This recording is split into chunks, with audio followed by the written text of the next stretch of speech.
Okay, folks, with me today is the great one of the best play-by-play broadcasters in not just California, around the world. And he has done numerous stuff. I'm just going to let him introduce all that stuff, but I'm going to introduce him right now as we are going to discuss the art of play-by-play and color commentary, focusing mainly on play-by-play. And the man with tons of experience, many decades. He's worked for a lot of organizations, a lot of teams, a lot of different sports, and none better the Mr. Randy Rosenbloom. Randy, my friend, great to see you. How you doing? Mike, I'm hanging in there. It's always a pleasure to be discussing stuff with you and talking to your class. And yeah, play-by-play is one of my favorites. I've worked for a lot of organizations over the years. I've done over 30 different sports. So I think I can give them a perspective how to prepare for the different events. And goodness knows, I've done a lot of them over the years. Yes, you have. You've done a supreme A-plus work every time you grab the microphone and calling either football, basketball. It could be something with the Olympics or whatever you've done supreme job. And before we get into some cool stories, I just want to let's get throw your bio resume and list some of the teams and colleges and organizations you have worked for first. Well, there's a lot of them. Obviously, you mentioned the Olympics. I've announced 3 Olympics for NBC Sports, focusing it on volleyball, both indoors and outdoors for the network. I also worked on their rowing and the Olympics in Athens, Greece in 2004, and was on primetime TV with Bob Costas calling the United States winning a gold medal. That's a highlight of my career. I've announced UCLA basketball on ESPN. I've done the Wimbledon Tennis Championships on radio. I announced the Outback Bowl 13 times. I've announced for UCLA's basketball. John Wooden was my color analyst. I was the television voice of both BYU's football and basketball teams. For over a quarter of a century, I've done just about every sport imaginable, both on radio and TV for Fresno State. I've done numerous conference tournaments around the country in basketball. I did a lot of the WAC championship tournaments and had a lot of fun. Most of them were in Las Cruces, New Mexico. I could go on and on with this, but it's been a glorious number of years, and I've enjoyed it and had some fond memories to throw back my mind and look back at some very entertaining times I had being able to travel the globe and doing some phenomenal things. Well, you've heard of the old saying, busiest man in show business. You, my friend, are in that category because I've ever since I've known you, you always got something going on, and it's good. That means you are a go-to guy, and that's a good feeling. And the people that do hire you are always going to get an A plus 110% performance. So great. I know you've worked at a lot of places, and we could be here till midnight discussing all your cool things. Well, Yeah. one of the places I started was with Pepperdine basketball many years ago, and I was just a kid, and they ended up going to the NCAA tournament. Well, I was supposed to do some basketball games, and the first one was going to be a Fresno State Pepperdine game, and I was excited about it because I have not done a play-by-play game. Now I'm doing studio shows on Zoom and one in a regular studio right now. But I was going to do this Pepperdine Fresno State game, but unfortunately, there's been an outbreak at Fresno State in their basketball program with COVID. So I lost back-to-back games in basketball, and I've lost a number of different packages because of the COVID situation. I understand it. I don't take these things personally. We got to get through the health issue, and then I can worry more about play-by-play and things of that nature. But yeah, it's sidelined me. But still in all, I have experience, and we'll discuss some interesting ways to get prepared to do play-by-play. Well, very cool. Let's jump into that. Let's talk about the prep. What's the daily dose, the daily chore of Randy Rosenbloom when he gets prepared to do either football, basketball, volleyball, or whatever? Give us the first thing you wake up, you get that cup of coffee going, and give us the whole prep day for us. Well, it starts with water. It's interesting. It's changed over the years. It used to be you'd get on the telephone and you'd call a coach and seek out information. And then it went back to, you got all the stuff on the internet. And then when you go to the games, you talk to people in person. But now it's very difficult to talk to people in person. There's social distancing issues, and you can't do that. So I think we're going back to a stage now where you got to call coaches and talk to them on the telephone. Now, if you're working in, the major leagues and MLB baseball or NFL or the NBA, a lot of that is given to you with press people in their departments, giving you the information on the teams, the bios on the players, and the updated stats. But if you don't have that, and some of the colleges do too, don't get me wrong, the major college guys have the opportunity with their sports information director to get the information through the SIDs.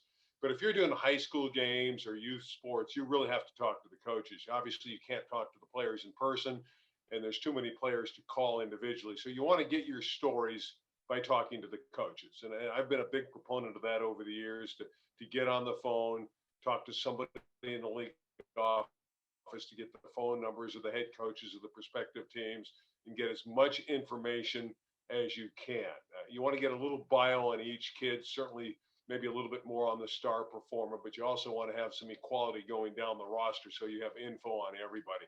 So that's the bottom line. And go online, see if there's information online. A lot of these kids may not be online. If they are, that's a plus. If they're, a 3 or a 4 or a 5-star athlete, you're going to get information online. But if they're not one of those stars, you just might have their height and weight listed on a roster. And you kind of want to talk to a coach and get some inside information on what makes that player tick. So that's my greatest advice in preparation, getting a hold of the coaches, listening, taking notes, then put it into a board form that suits your needs and go forward. Yeah, and chatting with the players is very tough. Of course, if you were starting out doing some minor league sports, minor league baseball, some small college football, maybe some high school, getting like the feeling to go out in the field, and if you want to pull a player aside and chat with them for a little bit, I'm sure it's fine then. But of course, we get to the major colleges and pro sports, you got to get all that tanglement together with the public relations department and so forth. It's different because of COVID now. And there's all these protocols where you can't get near an athlete. So I don't even know now at the minor league level, and some of the minor leagues aren't even playing right now, that you can even have an interview with a player. That's why a lot of it's done either by Zoom. That's the other thing. When I say telephone call, now you can have a Zoom call, which is a very good way to go. So perhaps a coach can, if there's a certain player you want to talk to, maybe you can set it up with the coach and he gets the player on with him on Zoom, and this way you can go back and forth and get the information you need. I know, Randy, with this Zoom conference thing going on, it's going to be with us forever because of the technology. But of course, when we're back to a normal standard, we can go out there in the field with your notepad and get the details, not just from the coaches, maybe some of the players and the trainers and things like that. So here we go. Let's talk about the difference, Randy, between prepping for TV and then prepping for radio. I'm sure there's similarities, but I'm sure there's a little boundary there where you have to go a different direction, so to speak. Well, normally when you prep for TV, you'll have opportunities to meet with the coaches because you're the big man on campus when you're doing the television, and you get priority going into the office and talking to the head coaches. That's why if you're working for an ESPN, you're going to get first shot at talking to the top guy in the building. But if you're not that top guy, it gets a little bit more difficult. But you would have an opportunity to go out to practice, and if you go to practices, that's where you can talk to a coach. Now, you want to get that cleared through either the school or some source at the university. If it's a university like the sports information director, you just don't want to go out there blindly. You want to let people know that you're coming out and go to the practice and talk to the coach, talk to the players at the prescribed time. They'll let you talk to the players if it's after the practice. You can get those guys and talk to them and get the insight in their performances in the past and maybe what they're looking to do in the future. I've been very thorough in that regard. I'll get to a school, if I do a prep game on television, I'll get to the school early and talk to the coach, and he'll bring in the players for me to talk to and go from there. Radio's a little bit different because there's so much action. You don't need quite as much bio material because you're calling the game.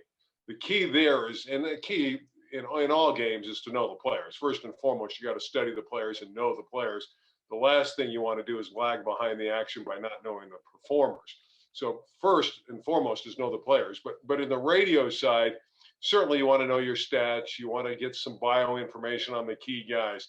But it's really about studying and knowing the players, who they are, because the game is a quicker react. Whereas on television, you can pull back a little bit of almost like a fan's view in describing the game.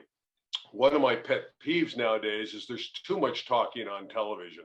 When you and I first started in the industry, everybody would pull back and not talk as much. They're almost like a running talk show when they do these games. I'm the old school where I'd like to see a little bit less talk. So that's the major difference. There's less talk on TV. You're going obviously at a stronger feverish pitch on radio. So again, describing the game, learn the players, be quick to react to the action on the field or in the building on a court. But on television, you have a little bit more time to sit back, relax, and do a little bit more storytelling. Yes, commentary, experience of, like I said, with the players, the coaches, and if you're viewing the game, the game sells itself. You see what's going on. So, like you Right. said, commentary and the describing and the storytelling much better. Radio, hey, we can't see it, so we want to know what's going on. We need to score more. We need the time left in the game, what quarter you're in.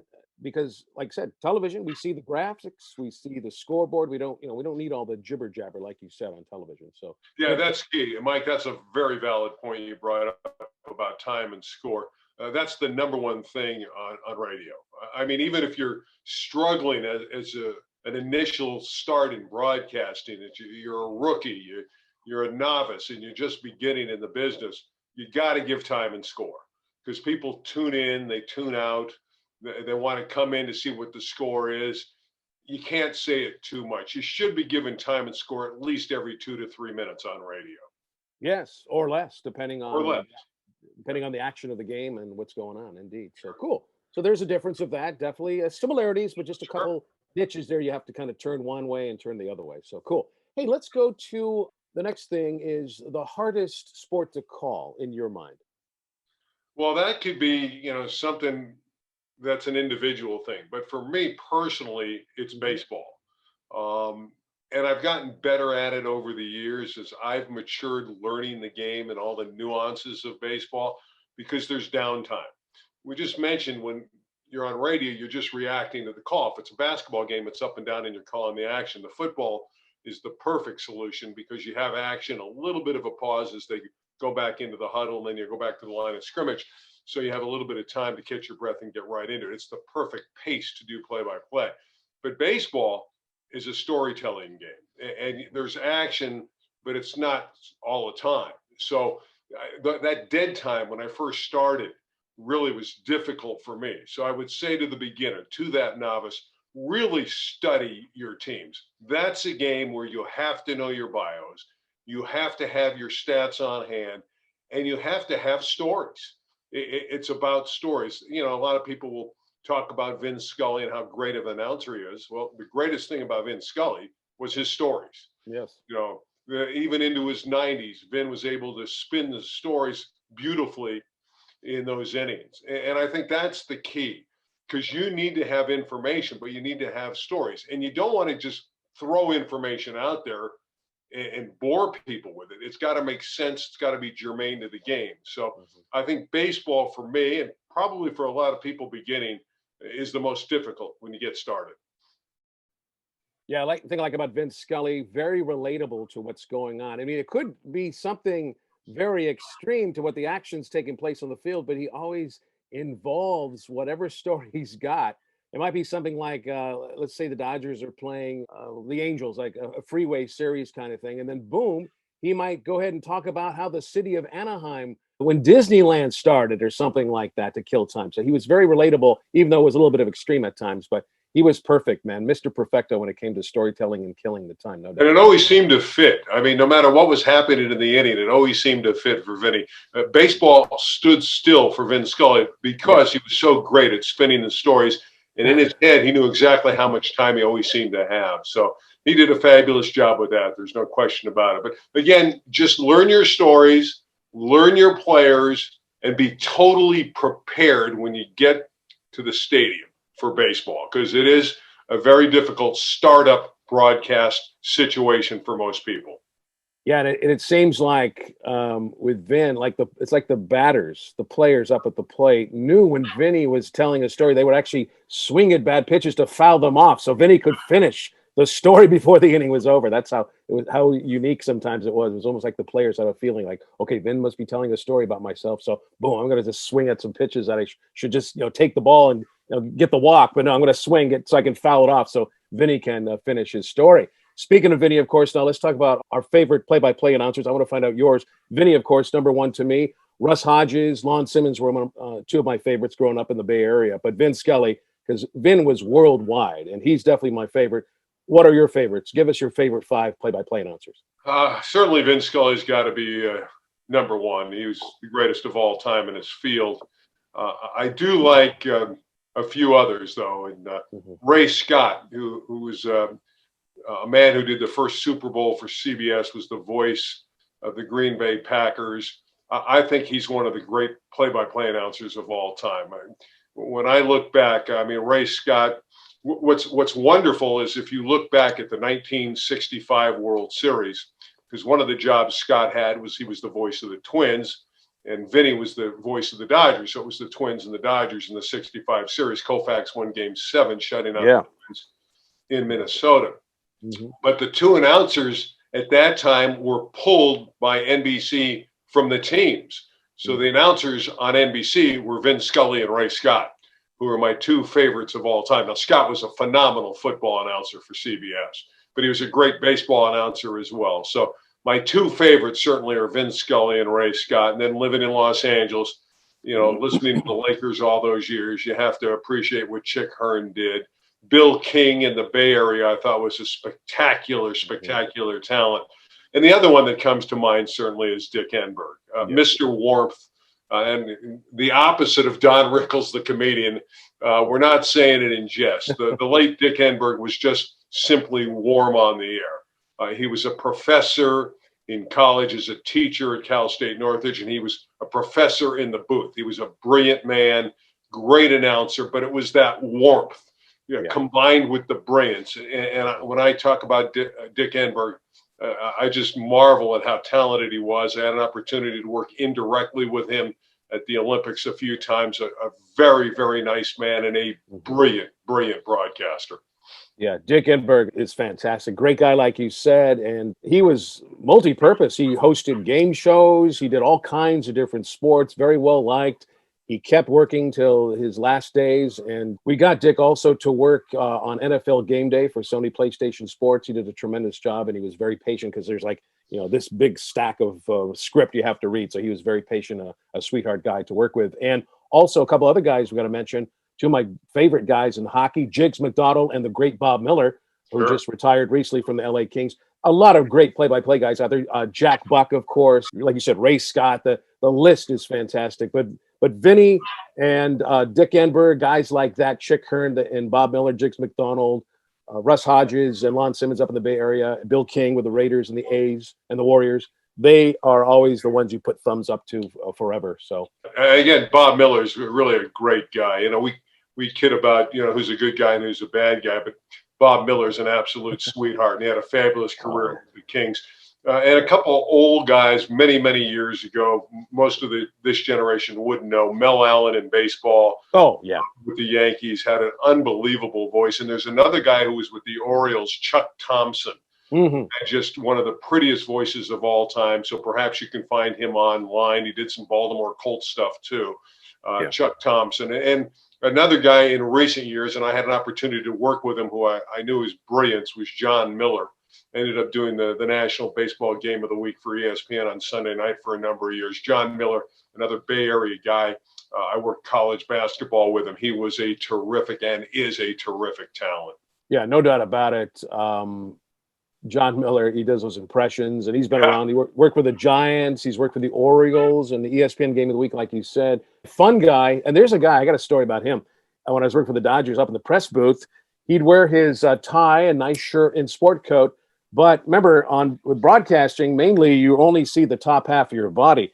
So John Miller would wear like board shorts or swim trunks and sandals and be walking around with a suit and tie. And I mean, the sport coat and the tie and the shirt, and wearing shorts and sandals in the press box.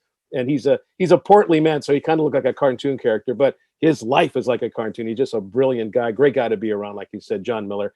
And yeah, like I said, the list is huge. You mentioned Mel Allen. By the way, in class, I always go over a super long list, hundreds of broadcasters over the last couple of centuries. We go through the best ones, the good guys. And Brandy, by the way, I got you on that list. You're on that list. I'll have to show you later. So yeah, you're up there. But yeah, we go through the list. So the Mel Allens of the world and the Red Barbers and so on are on that list. And a lot of great guys. And all those guys got there, Randy, working their tail off, working up the ladder, playing in the minors, got to play in the minors before you get to the majors. And these guys worked their butts off for many, many years before they became big time play-by-play guys. So yeah, it's work. I do want to, bring that up, and I think that's another great point by you, Mike. That it's not easy to be great at any craft, and it's not easy to be great at play-by-play. It takes repetition.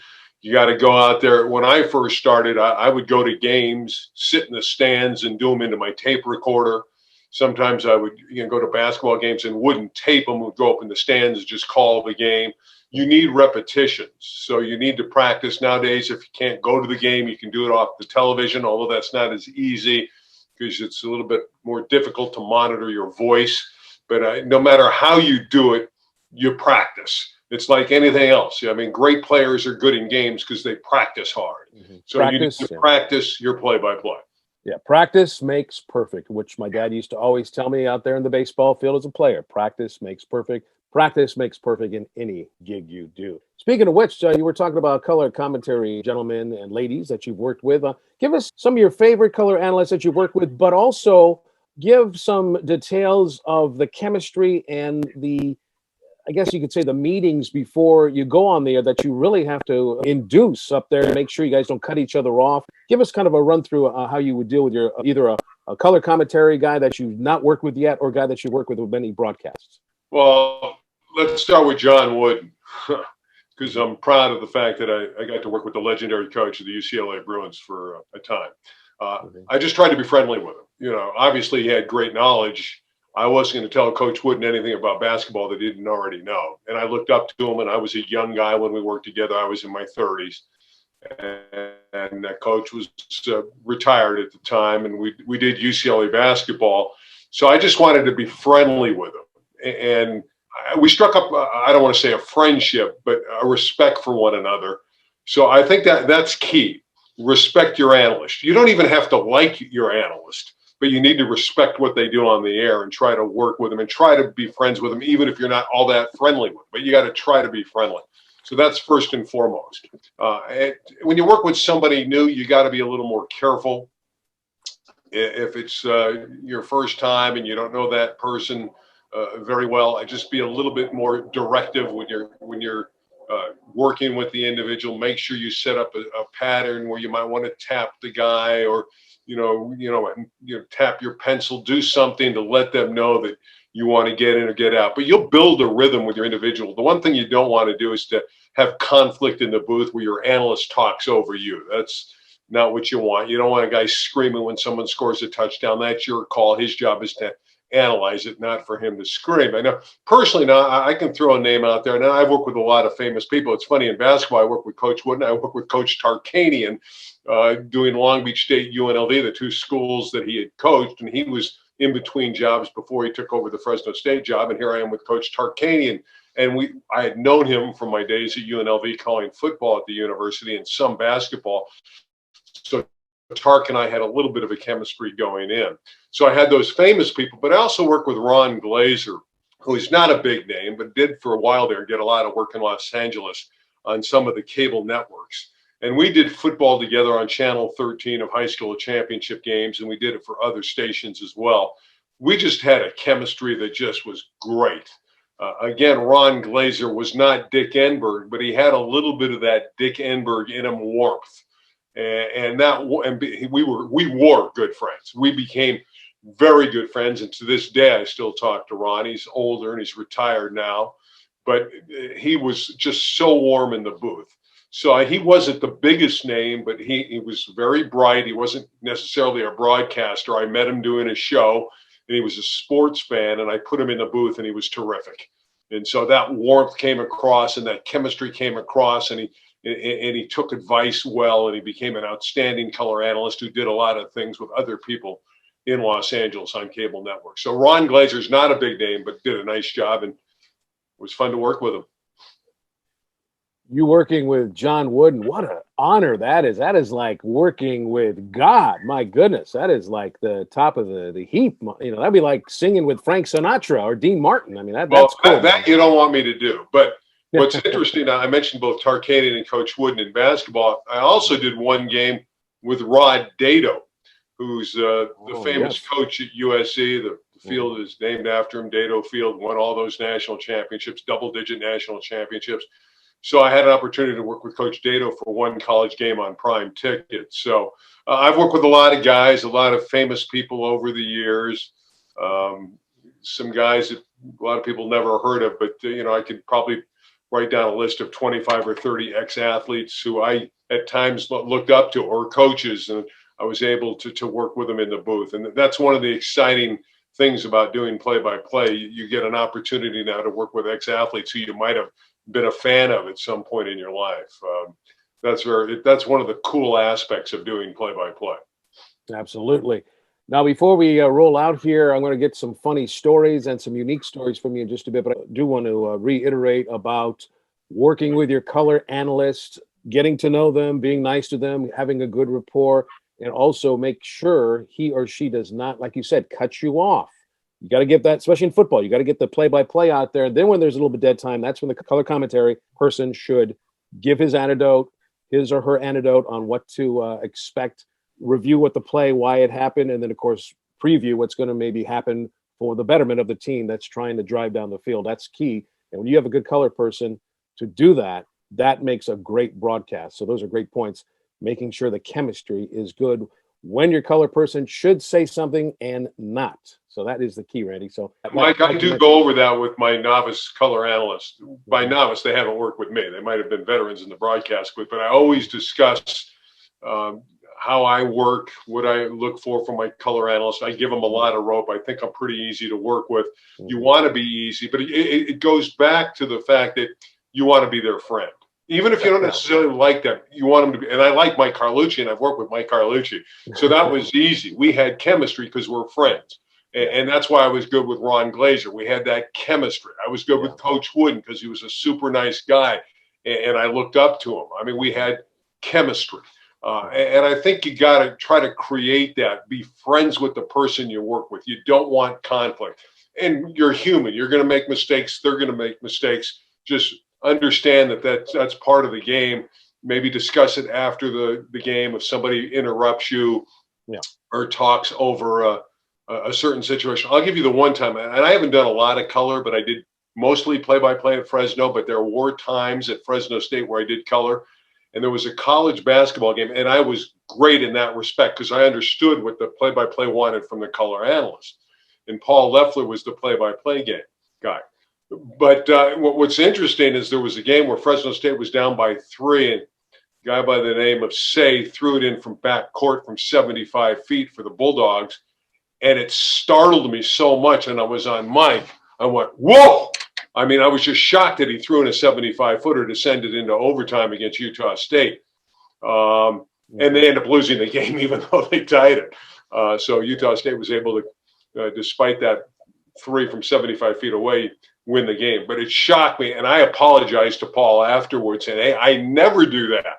But it was just a normal reaction. I couldn't believe he threw it in from that far. He just, like a football quarterback threw it in from just almost underneath his basket and went in. So that was interesting. That was the one time where I broke my own rule, but I apologized, and Paul said to me, Randy, I could understand it. We all go crazy a little bit in a situation like that. And Randy, I'm not going to mention this gentleman's name. He was a fantastic guy. He worked with a couple games with me for remember IBNsports.com? We had a lot of fun working for those guys, but when they were in business, I had a color commentary person that was an All-American, had some time in the pros in the NFL, but he was really good with his knowledge. But him not being trained as a broadcaster, there was times that he would like cut me off, or he would just ramble on when the action resumed. So I had to pull him aside and say, hey, this is how it's done.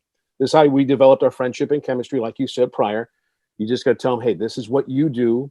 When I'm done with describing the action and the play, then you can jump in. Then once they're out of the huddle, stop. And then it took a halftime to tell him that. And after that, we worked together perfectly for many games. But it's just, like you said, getting together with your person, becoming his friend, tell him what you expect, and then he'll know what to expect from you. Like when you and I work together, we're friends, obviously, but I know what to expect from you. So when we're working a game together, I know when to come in and not to come in. So that's the whole routine of color commentators working together with their play-by-play guy. So I do want to interject this. I did work with a guy from Nebraska who was a great All-American there. This guy was David Hum. Hmm. And I didn't mention him before. He passed away recently. And David was a great quarterback in Nebraska, won a couple rings with the Raiders as the backup quarterback to Ken Stabler. And he's another guy, very warm. He was a wonderful individual. He actually hired me to do pro football, and he did color for me on the Canadian Football League. And David was a gem. Nonetheless, Randy, let's move on because we've been anxious to hear some of your really cool stories. I'm sure you got a million of them. Just give us a handful of some of the really cool stories, the cool games you worked with, some of the things that you gave us a little tease here. You got caught off guard in the game you worked with Paul Westphal, but I'm sure you got a whole barrel full of stories. Throw some at us. I'm going to give you two cute ones. One of them was out in Covina. It was a high school football game, and this was for radio, and I had just started with this radio station. I had done one game. 29 Palms was the station in 29 Palms, California, near Palm Springs. And I get out to the school, and it's a radio game, and there's no telephone line. So I'm thinking, this is going to be tough to do a game. There's no communications back to my radio station. So I looked around, and I had to find some, and I was out there an hour and a half before kickoff. So finally, I found a telephone a ways away, a couple hundred yards in an office. And I had to pull the cord as far forward as possible. And I was sitting down in the bathroom. Okay. Now, what I did is I call the radio station and I say, listen, the game is supposed to kick at 7. I got an idea. There's no line here. We're too far away from this telephone line to the field. I can't string any line to connect. How about you tell your audience back at the studio, the game's delayed and we'll start our radio broadcast at 7:30. So what I did, and the game kicked at 7, I took notes for 15 minutes, and then I had runners bring me what happened in the plays. Running back number 22 runs for 3 yards. And obviously I had my rosters in front of me, and I knew exactly the information on the players. So what happened, it was a blowout. 29 Palms won easily. But so I called the game. And so at the end of the game, the officials come in and they hear me doing the game that's already over. Okay. And they start clapping for me. So the last few minutes of the game went really fast. The game was over, and I had the plays written down in front of me. My guy had run in with the plays. And so I was able to do the game. And so after the game, I called the station back, and the guy goes, that was great. Maybe we should do all the games that way. So that's story number one. And in similar fashion, I was doing a huge game on a rainy day in Southern California. It was pouring. It was UNLV and Cal State Fullerton in college football. And the game was for the Big West Championship and a California Bowl bid. Neither the Big West or the Cal Bowl exist anymore in terms of football for the Big West, and there's no more Cal Bowl. Cal Bowl was in Fresno. Well, we get to the stadium. It's Anaheim Stadium where the Rams played. And the Rams said, no, you can't play the game there. Not going to happen. We don't want you to destroy the field. Now, this is for the conference championship and a bowl bid. So now we're told we move the game to a park. I don't even remember the name of the park in Orange County. So unfortunately, I had an engineer, the late Gordy Alsam, and my color analyst, Al Epstein, who's now the voice of Pepperdine, was doing color for me. We go to this park, and there's a booth, but there's no phone line. So fortunately, Gordy somehow saw a phone booth, which is no longer in existence, tapped into the phone booth, which is illegal. We do the game. It's Randall Cunningham, who obviously went on to have a glorious career in the National Football League, and Damon Allen, Marcus's younger brother, had an equally great career in the Canadian Football League. Those are the two quarterbacks, Allen for Fullerton, Cunningham for UNLV. But my engineer, Gordy, taps into the phone booth, and we did the game. UNLV wins the game in this driving rainstorm. Randall handled the ball better than Damien did. Damien turned it over a couple times in the poor elements. And then UNLV went on, the Rebels, to win the Cal Bowl over Toledo 35-10. But the moral of the story is my engineer got on the air somehow, some way. And again, if I was there on my own, there's no way we get that game on. But this was a big game on a big radio station in Las Vegas. And it meant a lot because there was no television at the time of that game.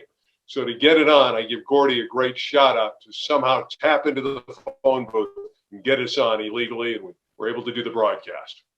Tell us about your Olympic experience in Athens, Greece. Well, that was, in my mind, the highlight of my career, Mike. When you have an opportunity, one, to get an assignment like the Olympics, you're overjoyed. And even though it was a new sport for me, which was rowing, and I studied, and I got it late. Dick Stockton was supposed to do the event, and his wife had a situation where she had to have an operation, so he pulled out. So I had worked for NBC, so they called me, said, you're in the running, and then later hired me to do it. So I studied for 3 months, 2 hours a day straight. So I was prepared when I got there, and I worked with Yaz Farouk, who was a former coxman on the women's rowing team for the United States, and was tremendous as a color analyst. I love her. She's now the coach at Stanford, the rowing coach. But it was a wonderful experience. The U.S. was not great in rowing, but when they got to the 8-man competition for both the women and the men, they were competitive. And the women got the silver medal. And then it came down to one final race I was going to call was the men's heavyweight 8, the big boat. And the U.S. went out and won the gold medal. And on TV, it was the women, then the men back to back. And I had a long segment, a 7-minute segment on Sunday night with Bob Costas on the Olympics, with the U.S. winning the gold medal in the men. And that was the highlight of my career. And I remember the Americans had not won that event, the 8-man, for 40 years. And when they crossed the finish line, I said, the drought is over. It's a water sport. And I said, the drought is over. And I think it's one of my favorite calls of my career. And as I look back at it, the weather was great, the people were great, but the moment was the greatest when the U.S. won the gold medal. Good stuff. I'm sure you got a whole mix of other stories, but we'd be here till midnight because you and I working so many decades. And I look forward to once this pandemic starts to cease a little bit. Randy, I look forward to working with you again. We always have a great time, even though if the games were working, the teams were working for. We always made it a fun broadcast. I know we did some games there for Pierce College, and they were just having a hard time on the field, getting their butts kicked, but we always made it fun and entertaining with stories, like you said, and always a good laugh or two with you and I when we get together. Well, Mike, you made it fun. You're easy to work with. You're a good guy. We just had a blast. And again, it really didn't matter how good or bad the game was. We had some good ones. Mostly they were lopsided. The Brahmas were a poor team at the time, but it was fun. And that was the bottom line. You and I got along, and it was fun to be out there. We did the games from an odd site in the end zone. It wasn't the customary broadcast situation. That made it a little crazier, too. But it was always a great time working with Mike Carlucci. Yeah, we had been there in the end zone. But, hey, they fed us well. We had a great meal, so we couldn't complain too much. But always a great time hooking up with you, Randy. You are a pro's pro. And I just wanted to kind of throw before we go here, a real quick story that I had, just something that you had to really bear down. I remember working for certain teams and certain networks that we had to do the best we can to provide the broadcast, making it entertaining as much as possible, even though if you didn't have lineups, you didn't have rosters, you didn't have any information on the players. I remember doing some delayed broadcast recording of a game that I had to put play-by-play, match it to the game, and they could broadcast it for later. It was some schools down in Florida. We had no rosters. We had maybe 10 players of each team, maybe at the best. And luckily, we had the coach's name. We had to make it as fun as we could. I mean, you had to make it generically because, like you said, you don't know who the player is, but you would just say, hey, here's that guy. He's running down the field, 40 yards, untouched for the touchdown. You had to make it any way you can, especially in the early years of your broadcasting career. You got to make do and just do the best you can. You can't panic. Things will get better when you move up the ladder. And you and many others have shown a good example of patience, working your tail off, and making a successful career in play-by-play broadcasting. Randy, I appreciate your time and appreciate all you do. And let's hope this pandemic ends soon so you can get back there out on the field or on the court. Yeah, I look forward to that. And again, Mike, I look forward to working with you. And it's always a good opportunity for me to just talk to the students and wish them well and enjoy doing play-by-play because it can be a real fun venture. Absolutely. Again, Randy Rosenbloom, ladies and gentlemen. And again, Randy, thanks. And you be well and stay healthy, okay? Thanks. Same to you, Mike. Take care. Yeah, and a good holiday season to you. And also keep rooting for those 49ers. Great sweep over the Rams here during the season. The 49ers have had a rough time this season, but hey, sweeping the Rams, the hated ones, if you will, down here in LA. Always a good thing. And congratulations to your Dodgers too, Randy, finally winning a World Series. Yeah, they've been the best team for a while, but it's never easy to win playoffs. You can be the best team in a pro league, and that doesn't guarantee any championships. It's about winning a tournament for all these teams. And the Dodgers were finally able to win the tournament. The best team doesn't always win, but I think this time it finally happened, and they are to be saluted. It's going to be a little difficult to repeat. That's never easy, but yeah, it was a long time coming. 1988 was a long time ago. Yeah, they've been knocking on the door here for many years, so they finally are able to crash through the door and get that trophy. Regardless, 60 games, 162, whatever. Yeah. They got, they deserved it. That was a tough tournament. They deserved it. Oh, it was. It was exciting, too. It was very fun. We needed it. So let's hope that 2020 will throw it in the garbage can. Let's hope for a great 2021. Happy New Year to you, Randy. And again, thanks for your time, and you be well, okay? You got it. Happy holidays, Mike.